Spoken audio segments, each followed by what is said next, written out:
Welcome back to Living Local. Dr. Jeffrey A. Barnes is a best-selling author and world-renowned Disney keynote speaker on the life and lessons of Walt Disney, preaching the gospel of how a few simple choices can lead to greatness. And joining us via Zoom is Dr. Disneyland himself, Dr. Jeff Barnes. Jeff, how are you?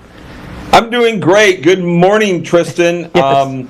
And it's great to join you and your viewers from sunny Southern California. Yeah, man, I'm so happy you're here. Like I said before we started recording, I'm a huge fan of you and your book. I have it right here. And, you know, your story is so fascinating. And could you tell us in an elevator pitch sort of way what led you to where you are today? So I don't see the Disney parks as just an escape. I see them as an example. And I don't see Disney as just a destination where your dreams can come true. I believe it is the place showing you how to make your own dreams come true. Mm-hmm. And so I turned that into an accredited college course. I've turned it into 2 best-selling books. And now I travel the country and the world giving keynote speeches, challenging audiences to take what they love about Disney, go out and live their own great story. Yeah, and it's fascinating. And you started with The Wisdom of Walt, which seems like a daunting book to start with. So what led you to, begin with this particular book? So, this is the 100th anniversary of the Walt Disney Company. But a lot of people don't realize it's also the 100th anniversary of Walt going bankrupt with his first studio in the Midwest, Kansas City, Missouri. And instead of giving up, he boarded a train for California. And Tristan, he boarded that train with $40, a single suitcase, and a one-way ticket. And so for me, it's about that story. It's about that story of failure. It's about that story of boarding the train, going all in, and then over and over and over again, Walt faced difficulty, he faced adversity, he faced obstacles. And that's not just the story of Walt's life. My guess is it's the story of your life, it's the story of my life, it's the story of every listener and viewer today. And so again, I just wanted to tap into what we all love about Disney and use that to help all of us level up in our own life and our own story. Yeah, and one of my favorite things in the book is the failure aspect too, because I love learning about rags to riches type situations. But you talk of finding your park bench essentially in one of the chapters, and can you touch on that philosophy and how that came to be? Yeah, so Walt's dream for Disneyland started when he would take his young daughters to Griffith Park here in Los Angeles, and they would ride the merry-go-round, and poor Walt, he would just sit on a nearby bench eating peanuts. And one Saturday afternoon, he had an idea, well, why isn't there a place where the parents and the children can have fun together? And that's how Disneyland actually began.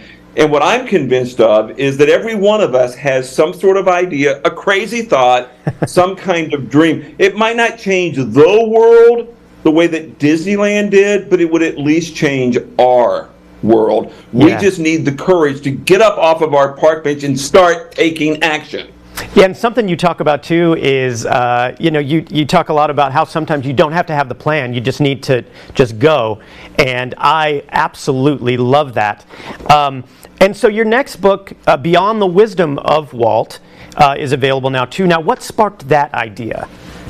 So, I was just shocked at the success of the first book, and I heard from folks on the East Coast, particularly fans of Walt Disney World, and they're like, oh my gosh, this is amazing.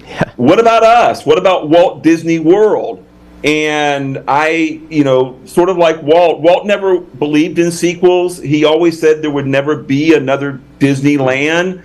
And after finally writing the first book, I'm like, I'm never doing that again. Well, as soon as you say never or always, you're kind of screwed, right? Well, because of the success of the first book, my publisher then wanted a second or a follow-up book. And I realized there were equal, if not greater, stories based on how the company got Walt Disney World going following Walt's untimely death in December of 1966. They didn't even break ground in Florida until 6 months after Walt passed. And so that became sort of the seminal story for the second book. And now I write and speak full time. I have a third book coming out this year. And again, once you get started, you have no idea where any of these journeys are going to take you. Yeah, and I love your story, and I love the book so much. It's really helped me through, and listen to you on various podcasts is just fascinating. So I really appreciate you doing this. And I could talk to you all day, but our time is limited here on the show today. But luckily for our viewers, you've appeared on countless podcasts and have some incredible content online. And how can people find you and learn more about you, sir? So you can find me at thewisdomofwalt.com. And my accredited college course on the history of Disneyland is now available to anyone online around the world. In fact, it's available right now on a Disney 100th anniversary special. Awesome. And if you're interested in the books, if you're interested in a keynote presentation or a workshop, again, just find me, wisdomofwalt.com. And I have a free motivational, inspirational newsletter that goes out every single Wednesday, Wednesdays with Walt. And again, it's 100% free, and it's a way to get you inspired and motivated based on Walt's story and stories from the Disney parks each and every Wednesday. Well, Jeff, thank you so much for doing this today. I know you're a busy dude, and I really appreciate it. Thank you so much, man. Thank you, Tristan. Never stop dreaming, my friend. Thanks, man. For more information, you can visit thewisdomofwalt.com. We'll have all those details posted at ourquadcities.com. More Living Local continues after the break. Stay with us.